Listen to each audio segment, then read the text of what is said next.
Nancy, നീ എന്താ പെറുപെറുത്തോണ്ട് പോകുന്നേ? നിങ്ങൾ ഇവിടെ ഇങ്ങനെ പത്രം വായിച്ചോണ്ടിരുന്നോ? സ്വന്തം ഭാര്യ ആരൊക്കെ എന്തൊക്കെയാ പറയണെന്ന് നിങ്ങൾക്കൊന്നും അറിയണ്ടല്ലോ. അതിന് നിന്നെ ആരെന്ത് പറയാനാ? ഇവിടെയുള്ള എല്ലാവർക്കും അറിയാം നീ ബെന്നിസാറിന്റെ ഭാര്യയാണെന്ന്. എനിക്ക് കിട്ടുന്ന സ്നേഹവും ബഹുമാനവും നാട്ടുകാർ നിനക്കും തരാറുണ്ട് എന്നൊക്കെ പറഞ്ഞ് നിങ്ങൾ ഇവിടെ തന്നെ അങ്ങ് നിന്നോ. ഞാൻ അനുഭവിക്കുന്ന വേദന വിഷമം നിങ്ങൾക്ക് പറഞ്ഞാൽ മനസ്സിലാവില്ലല്ലോ. അതിന് മാത്രം ഇപ്പൊ എന്നതാ ഉണ്ടായത്? എന്താ ഉണ്ടായെന്നോ? പള്ളിയിൽ വെച്ച് സുമതിച്ച് എന്നെ കുറിച്ച് മറ്റുള്ളവരോട് എന്തൊക്കെയാ പറഞ്ഞുണ്ടാക്കിയെന്ന് അറിയോ? ഞാൻ പൊങ്ങച്ചക്കാരിയാ, അവരുടെ നെക്ലസ് മേടിച്ചിട്ടുണ്ടാ ഞാൻ മറ്റുള്ളവരുടെ മുന്നിൽ ഷോ കാണിച്ചെന്നൊക്കെ. അതൊക്കെ അവരെല്ലാരുടെ അടുത്തും പറഞ്ഞു. ഇനി സോഫിയും അതും പറഞ്ഞ് എന്നെ കുറെ കളിയാക്കി. എന്റെ തൊലിയും മുരിഞ്ഞു പോയി. അത് അവര് പറഞ്ഞത് സത്യമല്ലേ? സത്യമാണെങ്കിലും അതങ്ങനെ മറ്റുള്ളവരുടെ മുന്നിൽ വെച്ച് വിളിച്ചു പറയാൻ പാടുണ്ടോ?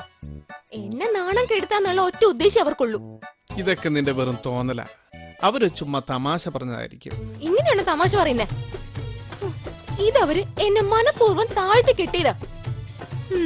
ഇതിന് എങ്ങനെ തിരിച്ചടി കൊടുക്കണമെന്ന് എനിക്കറിയാം. നീ ആർക്ക് തിരിച്ചടി കൊടുക്കാനാ പോകുന്നത്? ഈ നോമ്പ് കാലത്ത് ദിവസവും പള്ളിയിൽ പോയിട്ടും നിനക്കൊരു മാറ്റവുമില്ലല്ലോ നാൻസി. അല്ലേലും എന്റെ കുറ്റം കണ്ടുപിടിക്കാൻ നിങ്ങക്ക് പണ്ടേ വലിയ മിടുക്ക. നല്ല തൊട്ട് നിങ്ങൾ കാണയില്ല. നിന്നിൽ എന്താണാവോ നല്ല ഗുണം ഉള്ളത്?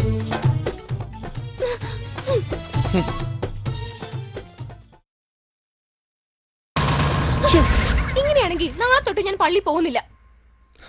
മനസ്സ് നന്നാവാതെ പള്ളി പോയിട്ട് ഒരു കാര്യമില്ല. എന്ന് വെച്ചാ എന്റെ മനസ്സ് ചീത്തയെന്നല്ലേ ബെന്നിച്ചാൻ പറഞ്ഞു വരുന്നത്? അല്ലെങ്കിൽ എനിക്കറിയാം ബെന്നിച്ചാൻ ഇങ്ങനെയൊക്കെ തന്നെ പറയുന്നു. നാൻസി, നീ ഇങ്ങനെയൊക്കെ ദേഷ്യപ്പെടാതെ. ഞാൻ പറയുന്നതും കൂടെ നീ ഒന്ന് ആലോചിച്ചു നോക്കിക്കേ. അവരെന്തോ തമാശ പറഞ്ഞതിന് നീ വലിയ കാര്യമാക്കി എടുത്തല്ലേ നീ ഇപ്പൊ ഇങ്ങനെയൊക്കെ അവർ തമാശ പറഞ്ഞൊന്നും അല്ല. ഇങ്ങനെയാണോ തമാശ പറയുന്നേ? അവരെന്നെ മനഃപൂർവ്വം അപമാനിച്ചതാ. ഇനി അഥവാ അങ്ങനെയാണെങ്കിൽ തന്നെ നിനക്ക് അവരോട് അങ്ങ് ക്ഷമിച്ചുകൂടെ? ഞാനേ ഇതങ്ങനെ അങ്ങ് ക്ഷമിക്കുന്നില്ല. ഇതിനെന്താ വേണ്ടെന്ന് എനിക്ക് നന്നായിട്ട് അറിയാം. ഞാൻ ഇതിനവർക്ക് തിരിച്ചടി കൊടുക്കും. പിന്നെ ഞാൻ കണ്ടോ ഇവളുടെ ഓരോ കാര്യങ്ങളെ.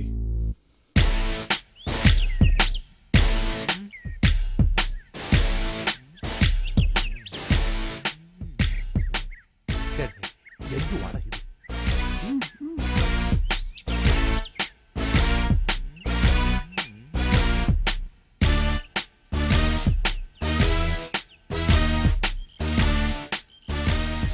ഇവന്റെ ആലോചന കണ്ട ഇവന്റെ കിഡ്നിയിലായിട്ട് നമ്മൾ ചോദിച്ച പോലെയാ. ആവശ്യം നമ്മുടേതായി പോയില്ലടാ ബാബു. എടാ ജോബി, എടാ ഇതിന് മാത്രം ആലോചിക്കാൻ എന്തിരിക്കുന്നാടാ ജോബി? ഒരുപാടുണ്ട് മുതലാളി. പ്രത്യേകിച്ച് മുതലാളിയുടെ ഒരു കാര്യമാകുമ്പോ ഒരുപാട് ആലോചിക്കണം. കഴിഞ്ഞ കാലത്തെ അനുഭവങ്ങളൊന്നും അങ്ങനെ പെട്ടെന്ന് മറക്കാൻ പറ്റില്ലല്ലോ. എടാ ഇപ്രാവശ്യം അങ്ങനത്തെ കുഴപ്പങ്ങളൊന്നും ഉണ്ടാവില്ലടാ. മുതലാളി എപ്പോഴും ഇങ്ങനൊക്കെ തന്നെയാ. എന്തേലും കുഴപ്പമുണ്ടാവുമ്പോ മുതലാളി നൈസായിട്ട് അങ്ങ് ഊരും. ഞാൻ പെടുകയും ചെയ്യും. നിനക്ക് എന്നെ വിശ്വാസം എനിക്ക് വേണ്ട. നിന്നെ കാല് പിടിക്കാനൊന്നും എന്നെ കൊണ്ടാവില്ല. വാടാ ബാബു. അല്ല മുതലാളി, അങ്ങനെ പോയാൽ എങ്ങനെയാ? അവൻ വിചാരിച്ചാൽ ആ കാര്യം ഈസി ആയിട്ട് നടക്കും. എടാ അതൊക്കെ എനിക്കും അറിയാം. പക്ഷെ നമ്മൾ അവന്റെ മുമ്പിൽ അങ്ങനെ താണു കൊടുത്താലേ അവൻ നമ്മുടെ മേലെ കുതിര കയറും. നീ നോക്കിക്കോ, അവൻ ഇപ്പൊ നമ്മളെ തിരിച്ചു വിളിക്കും. വിളിക്കുന്നില്ലല്ലോ മുതലാളി. വിളിക്കൂടാ. പണത്തോടുള്ള അവന്റെ ആർത്തി നിനക്കറിയാലോ. പണം കൊടുക്കാന്ന് പറഞ്ഞാൽ തല്ല് കിട്ടുന്ന എന്ത് പണിയായാലും അവൻ നമ്മളെ കൂടെ നിൽക്കും. മുതലാളി, മുതലാളി അവൻ വിളിച്ചു. ഞാൻ പറഞ്ഞില്ലടാ അവൻ വിളിക്കുന്ന്. മുതലാളി ഇങ്ങനൊരു സഹായം ചോദിക്കുമ്പം ഞാൻ ചെയ്യാതിരിക്കുന്നത് മോശമല്ലേ? മുതലാളിക്ക് അത് വിഷമം ഉണ്ടാക്കത്തില്ലേ? പിന്നെ മുതലാളി തരാമെന്ന് പറഞ്ഞ പണത്തെ കുറിച്ച് ഓർക്കുമ്പോ ഞാൻ എങ്ങനെ പറ്റില്ല എന്ന് പറയുന്നത്? അല്ലേലും നീ സ്നേഹമുള്ളവനാടാ. മുതലാളി പറ, ഞാൻ എന്തൊക്കെയാ ചെയ്യേണ്ടത്? പറഞ്ഞുതരാം. എടാ, നമ്മുടെ വസ്തുവിനോട് ചേർന്നാണ് ആ ജോണിയുടെയും അവന്റെ ചേട്ടന്റെയും വസ്തു കിടക്കുന്നത്. ആ രണ്ട് വസ്തുവും കൂടി നമുക്ക് കിട്ടിയാൽ നമുക്ക് അവിടെ നല്ലൊരു റിസോർട്ട് പണിയാം. ഞാൻ ആ വസ്തു മേടിക്കാൻ വേണ്ടി രണ്ടുപേരുടെയും പിറകെ കുറെ നാൾ നടന്നതാ. അവർ രണ്ടുപേരും അടുക്കുന്നില്ലടാ. അവരെ അപ്പനപ്പൂപ്പന്മാർക്ക് പാരമ്പര്യമായി കിട്ടിയ സ്വത്താന്നും പറഞ്ഞ അവരത് വിൽക്കാൻ പഠിക്കുന്നത്. ഞാൻ വിലയൊക്കെ പറഞ്ഞപ്പോ ജോണിക്കത് വിറ്റാ കൊള്ളാന്നുണ്ട്. പക്ഷെ അവന്റെ ചേട്ടൻ ആ ജോജിയാണ് അടുക്കാത്തത്. ജോണിയുടെ വസ്തു നമുക്ക് കിട്ടിയാൽ ജോജിയുടെ വസ്തു ചുളിവ് വിലക്ക് നമുക്ക് അടിച്ചെടുക്കാം. അതെങ്ങനെ? എടാ, ഈ ജോണിയുടെ വസ്തുവിന്റെ പിറകിലാണ് അവന്റെ ചേട്ടൻ ജോജിയുടെ വസ്തു കിടക്കുന്നത്. ആ. അതായത് ഈ ജോജിയുടെ വീട്ടിലേക്കുള്ള വഴി ജോണിയുടെ വസ്തുവിൽ കൂടിയാ. ഈ ജോണിയുടെ വസ്തു നമ്മൾ മേടിച്ചാൽ നമ്മൾ അപ്പൊ തന്നെ ആ വഴി അങ്ങോട്ട് അടച്ചു കിട്ടും. ആഹാ. അപ്പൊ ജോജിയുടെ വീട്ടിലേക്ക് പോവാൻ വേറെ വഴിയില്ല. ആ. മനസ്സിലായോ നിനക്ക്? പിന്നെ നമ്മുടെ വസ്തുവിൽ കൂടി കയറി വേണം ജോജിക്ക് അവരുടെ വീട്ടിൽ പോകാൻ. ഞാൻ ആരാ മോൻ? ഞാൻ അതിന് സമ്മതിക്കോ? ചുരുക്കി പറഞ്ഞാൽ അവന് വീട്ടിലേക്ക് കയറണമെങ്കിൽ എന്റെ സമ്മതം വേണം. ആ. അങ്ങനെ വരുമ്പോ ഞാൻ പറയുന്ന വിലക്ക് ജോജി ആ വസ്തു എനിക്ക് തരും. ആ. മുതലാളിയുടെ ബുദ്ധി കൊള്ളാം. എടാ, പക്ഷെ ഇത് നടക്കണമെങ്കിലേ ആദ്യം ജോണിയുടെ വസ്തു നമുക്ക് കിട്ടണം. അവൻ അവന്റെ ചേട്ടനോടുള്ള സ്നേഹം കാരണോ അത് നമുക്ക് വിൽക്കാത്തത്. അവനറിയാം ആ വസ്തു കിട്ടിയ ഉടനെ നമ്മൾ ആ വഴി അങ്ങോട്ട് അടച്ചു കെട്ടുന്നു. ഇക്കൊല്ലത്ത് ഇങ്ങനുണ്ടോ ഒരു സഹോദര സ്നേഹം? രണ്ടുപേരും അടയും ചക്കരയും പോലെ. നീ ഇതെങ്ങനെങ്കിലും ഒന്ന് ശരിയാക്കി തരണം. അപ്പൊ ചുരുക്കി പറഞ്ഞ നല്ല സ്നേഹത്തിലിരിക്കുന്ന സഹോദരന്മാരെ എന്തെങ്കിലുമൊക്കെ പറഞ്ഞ് തമ്മിൽ തല്ലിച്ച് രണ്ടു വഴിക്കാക്കണം. അങ്ങനെ അവര് രണ്ടുപേരും രണ്ടു വഴിക്കായാൽ ആ വാശിക്ക് ജോണി ആ വസ്തു എനിക്ക് തരും. പിന്നെ അല്ല എന്റെ കയ്യിലല്ലേ. സംഭവമൊക്കെ കൊള്ളാം, പക്ഷെ കുറച്ച് റിസ്കാ. ഒന്ന് പാളിപ്പോയാലേ അടി രണ്ട് സൈഡിൽ നിന്നും കിട്ടും. എടാ, നിന്റെ നാക്കിന്റെ മിടുക്ക് എനിക്ക് നന്നായിട്ടറിയാം. നീ വിചാരിച്ചാൽ അവരെ രണ്ടുപേരും തമ്മിൽ തല്ലിക്കാൻ പറ്റും? എടാ, അവർ രണ്ടുപേരും പരസ്പരം തമ്മിൽ തല്ലി രണ്ടു വഴിക്ക് ആവട്ട. നമുക്ക് കണ്ടു ഇത് റെസ്ക്യൂ ചെയ്യാലോ.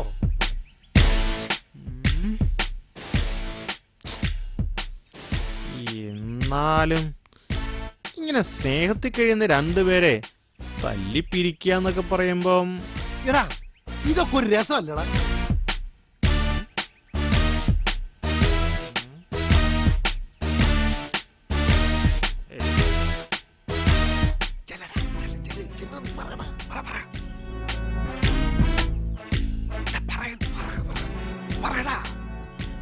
എടാ ജോബി, നീ എന്തിനാ ഇതിന് മാത്രം ഇങ്ങനെ ആലോചിച്ച് കൂട്ടുന്നേ?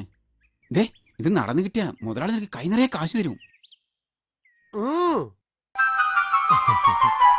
എന്താണെന്നറിയില്ല, പണത്തിന്റെ കാര്യം കേൾക്കുമ്പോ എനിക്കങ്ങ് ഭയങ്കര സന്തോഷമാണ്. മുതലാളി എന്ത് കൊനഷ്ട് കാണിച്ചിട്ടാണേലും അവരെ രണ്ടുപേരും തമ്മിൽ തല്ലിക്കും ഞാൻ. ആ കാര്യത്തിൽ നീ നല്ല മിടുക്കനല്ലടാ. നാളെ തന്നെ നീ നിന്റെ പണി തുടങ്ങിക്കോ. എന്തിനാ നാളെ? നല്ല കാര്യങ്ങളൊന്നും നമ്മൾ നാളത്തേക്ക് മാറ്റി വെക്കരുത്.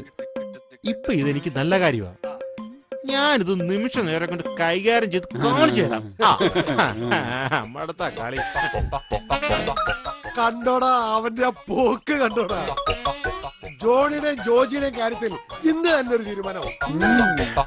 ദേ ജോബി, ആവശ്യമില്ലാത്ത വർത്താനം പറയരുത്. എന്റെ ചേട്ടനെ പറ്റി എനിക്ക് നന്നായിട്ട് അറിയാം.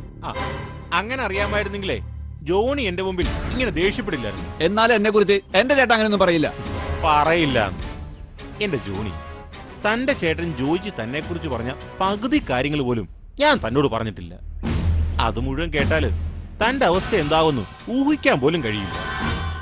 എന്നാലും തന്റെ ചേട്ടന്റെ മനസ്സിൽ ഇത്രയും ദുഷ്ടതരമുണ്ടെന്ന് ഞാൻ കരുതിയില്ല. ദേ ജോബി, എന്റെ ചേട്ടനെ കുറിച്ച് ഇല്ലാത്ത പോലും പറഞ്ഞാണല്ലോ. ഇപ്പൊ തെറ്റുകാരൻ ഞാനായി. ഇതിവിടെ വന്ന് തന്നെ അറിയിച്ച് എന്നെ പറഞ്ഞാ മതിയല്ലോ.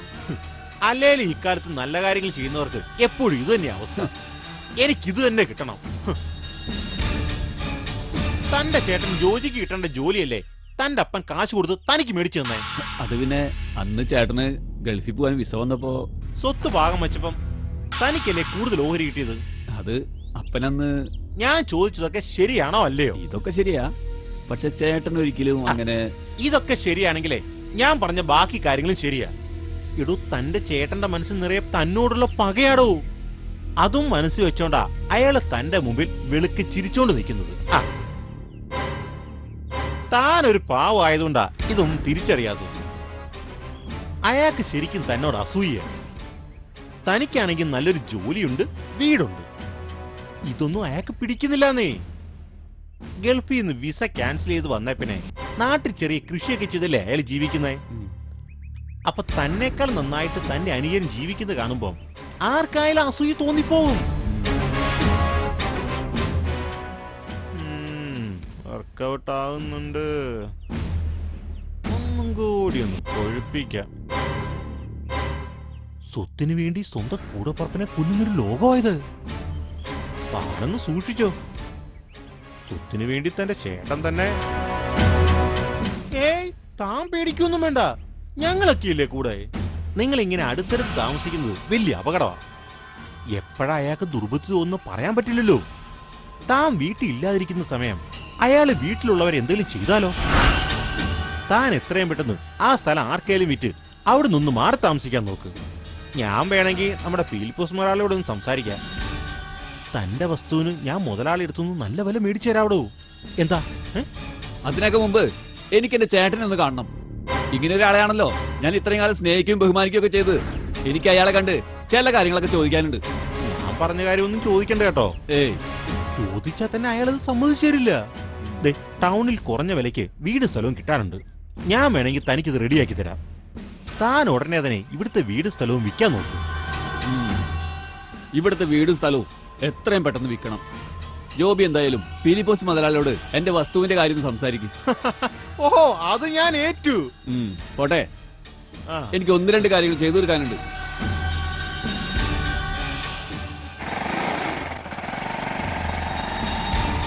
അതെ, ജോയിച്ചായിട്ട് വഴക്കൊന്നും പോണ്ട കേട്ടോ. തന്നെക്കാൾ ആരോഗ്യ എല്ലുവപ്പും കൂടുതൽ അയാക്ക. അങ്ങനെ പകുതി കാര്യം ശരിയായി. ഇനി ഇവന്റെ ചേട്ടൻ ജോജിയെ കൂടി ഒന്ന് കാണണം.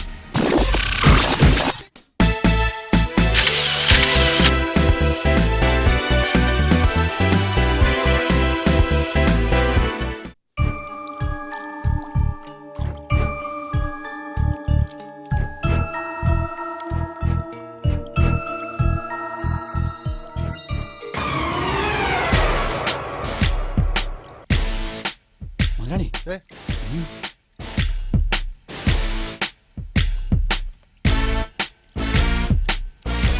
മുതലാളി, ആ വരവ് കണ്ടിട്ട് കാര്യം നടന്ന മട്ട.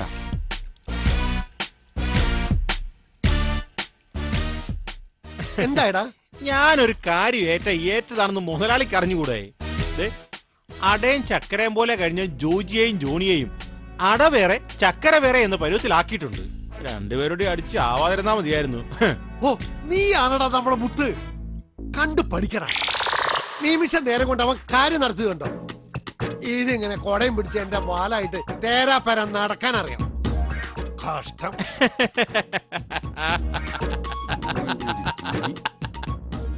മുതലാളി, കാശൊക്കെ റെഡിയാക്കി വെച്ചു. മിക്കവാറും നാളെ തന്നെ ആധാരം എഴുതേണ്ടി വരും.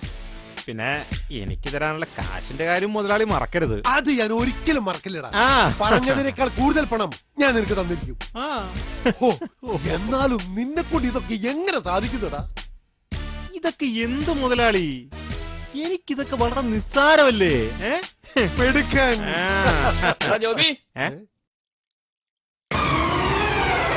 എന്താടാ? എടാ, നിന്നെ ജോണി അന്വേഷിക്കുന്നുണ്ട്. എന്തോ അത്യാവശ്യമാണെന്ന് തോന്നുന്നു. ഞാൻ കണ്ടോളാടാ. നീ പൊയ്ക്കോ പൊയ്ക്കോ പൊയ്ക്കോ പൊയ്ക്കോ. മുതലാളി, വസ്തു ഉടൻ തന്നെ എഴുതുന്ന കാര്യം പറയാനായിരിക്കും അവൻ എന്നെ തിരക്കുന്നത്. എന്തായാലും ഞാൻ ജോണി ഒന്ന് കണ്ടിട്ട് വരാം.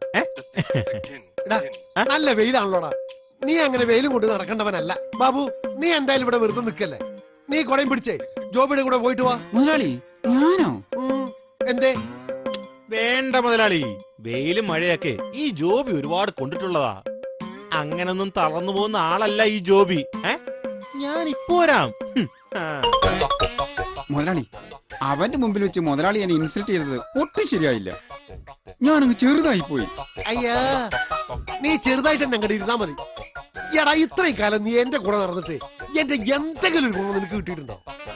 അവൻ താ നിമിഷം നേരം കൊണ്ടല്ലേ ഞാൻ ആഗ്രഹിച്ച കാര്യം സാധിച്ചു വന്നത്. നീയേ അവന്റെ കൂടെ നടന്ന് കാര്യങ്ങൾ പഠിക്കാൻ നോക്കൂ. എന്തെങ്കിലും അപകടം വരുമ്പോഴേ ഞാൻ മാത്രമേ മുതലാളിയുടെ കൂടെ കാണൂ. അത് മുതലാളി മറക്കണ്ട.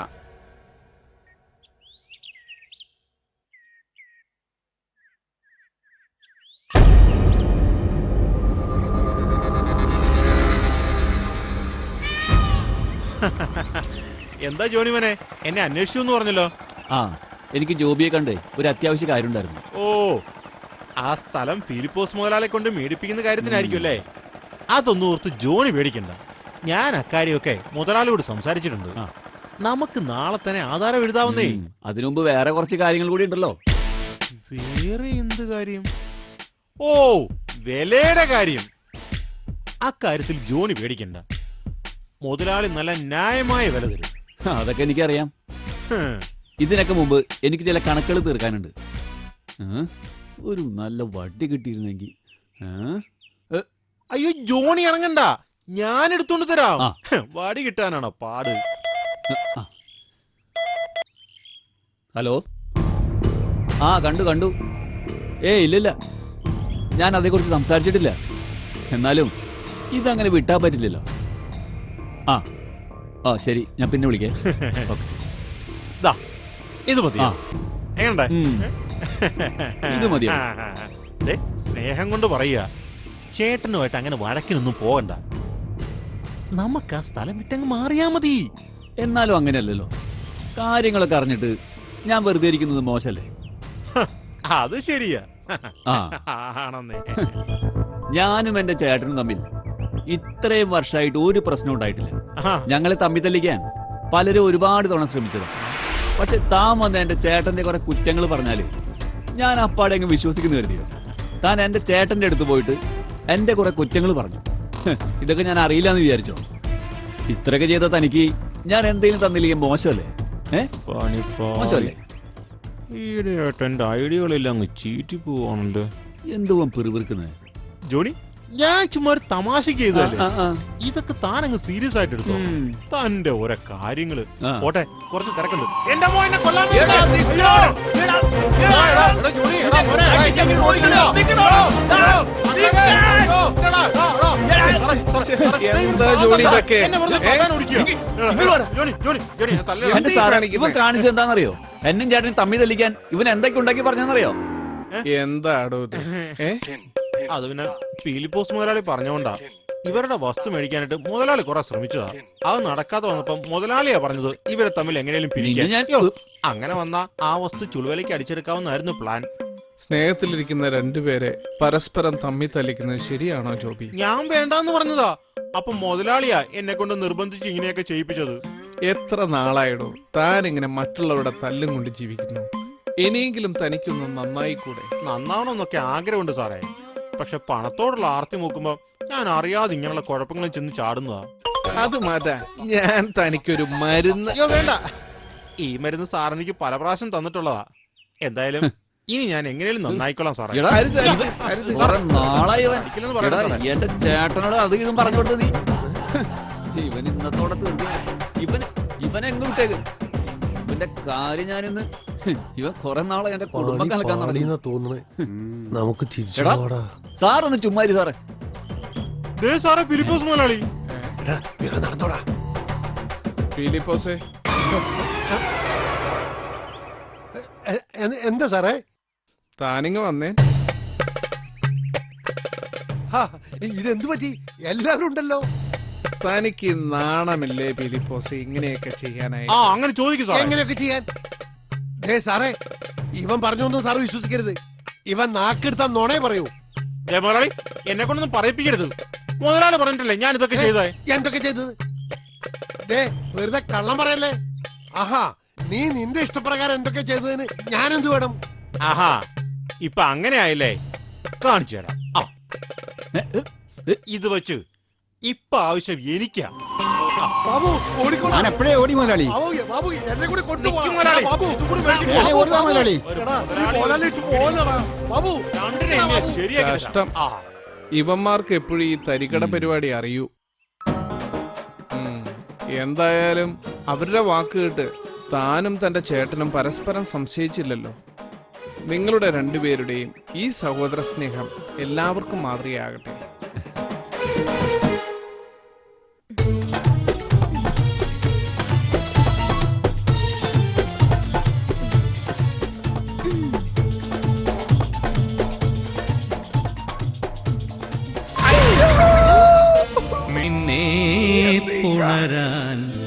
അയ്യോ സോറി ബെന്നിച്ചായ, ഞാൻ കണ്ടില്ല. വേദനയോ വേദന എടുത്തോ? ഇല്ല, നല്ല സുഖമുണ്ട്.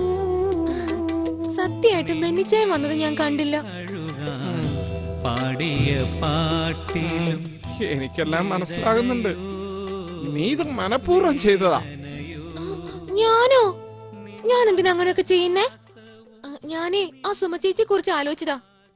ഇനി അവര് എന്റെ അടുത്ത് എന്തെങ്കിലും പറയാൻ വന്നാ ഞാൻ മൂക്ക് നോക്കി ഞാൻ വീഡിയോ കൊടുക്കും.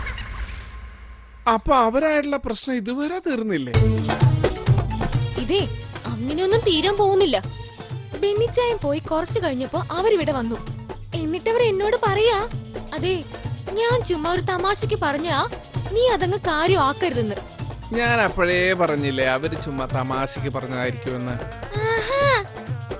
അത് കേട്ടപ്പോ എനിക്കാണെങ്കി ഇങ്ങനെ വിറഞ്ഞു കേറി. ഞാൻ വായി തോന്നിട്ട് അങ്ങ് വിളിച്ചു പറഞ്ഞു. അവരാണെങ്കിലും ഒരക്ഷരം പോലും മിണ്ടാതെ അതങ്ങനെ ചിരിച്ചോണ്ടിങ്ങനെ കേട്ടു നിന്നു. ആ നിനക്കില്ലാത്തൊന്നും അവർക്കുണ്ട്. ക്ഷമ. ബെന്നിച്ചാനല്ലെങ്കിലും എപ്പോഴും ഇങ്ങനെയൊക്കെ തന്നെയാണല്ലോ. സ്വന്തം ഭാര്യയേക്കാൾ സ്നേഹം മറ്റുള്ളവരോടാണല്ലോ. എന്നിട്ട് ബാക്കി പറ. എന്നിട്ടെന്താ, ഞാൻ ഇതെല്ലാം പറയുന്നവരെ ഒന്നും മിണ്ടാതെ കേട്ട് നിന്ന് അവര്.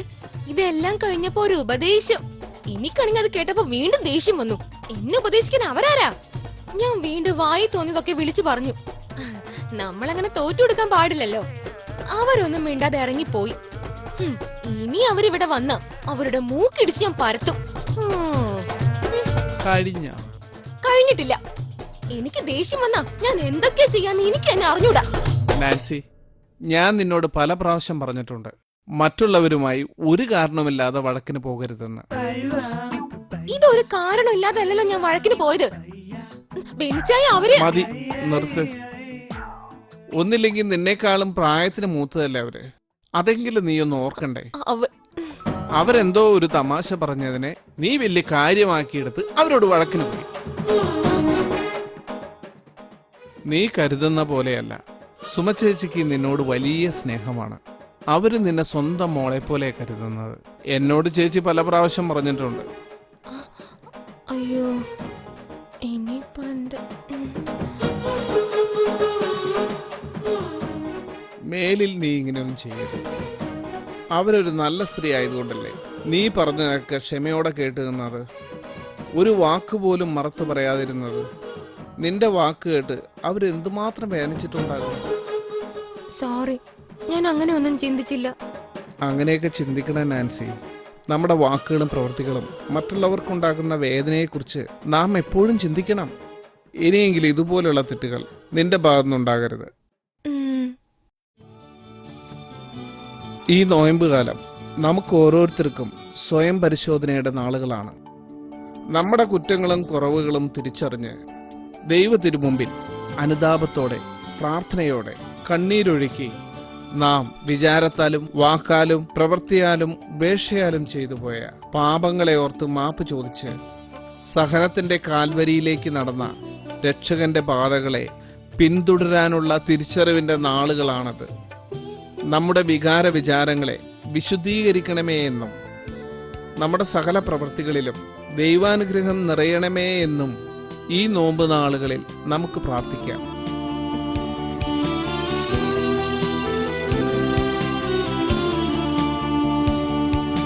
ക്ഷമിക്കുവാൻ സ്നേഹിക്കാൻ പഠിപ്പിക്കണേ നാഥ.